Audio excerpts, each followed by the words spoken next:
recikliranje. Gospodin Bik, đubretar, sakuplja đubre. Rano je jutro, pa gospodin Bik pokušava da bude što tiši. Ali gospodinu Biku ne ide od ruke da bude tih. Pepa i George završavaju svoj doručak. Kakva je to buka? To je gospodin Bik, đubretar. Dobar dan, gospodin Bik. Dobar dan svima. Moram dalje. Ima mnogo đubreta. Doviđenja. Doviđenja. Gospodin Bik je ispraznio našu kantu za smeće. Dobro, hajde da rasklonimo stvari od doručka. Možemo li da pomognemo, mama? Da, možete. Hajde da bacimo ovu praznu flašu u kantu. Pepa, stani. Zašto? Ne bacamo flaše u kantu za smeće. Njih možemo da recikliramo. Što to znači? Sve stvari koje više ne možemo da upotrebimo stavljamo u kantu za smeće za gospodina Bika. Ali sve stvari koje možemo ponovo da upotrebimo stavljamo u kutije za reciklažu. Crvena je za novine, plava za male konzerve i zelena za flaše.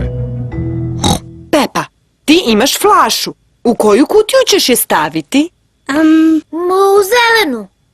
Tako je. Ovo je zabavno. Sada je red na Đorđa. Da li možeš da nađeš novine za crvenu kutiju? George želi da reciklira novine tata praseta. Ja još nisam završio sa novinama, George. Dobit ćeš ih za minut. U redu, izvoli, George. Novine idu u crvenu kutiju, Đorđe.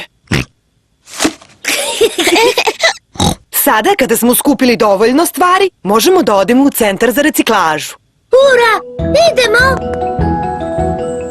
Mama prase nosi flaše. Pepa nosi male konzerve.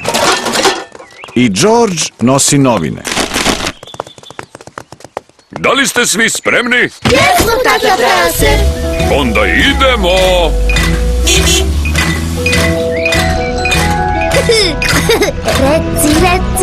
Reciklaža, konzervi, flaša i novina. Reciklaža. Ovo je gospođa Zekin centar za reciklažu. Stigli smo! Ura! Hej, zdravo svima! Zdravo, gospođo Zeku!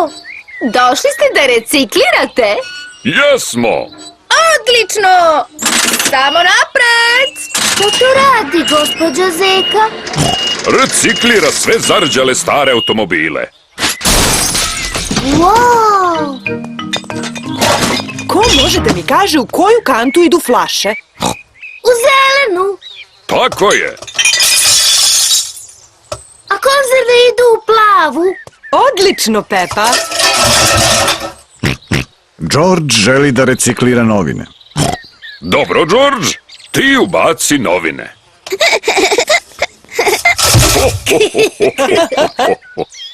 Dosta je recikliranja za jedan dan. Jeste.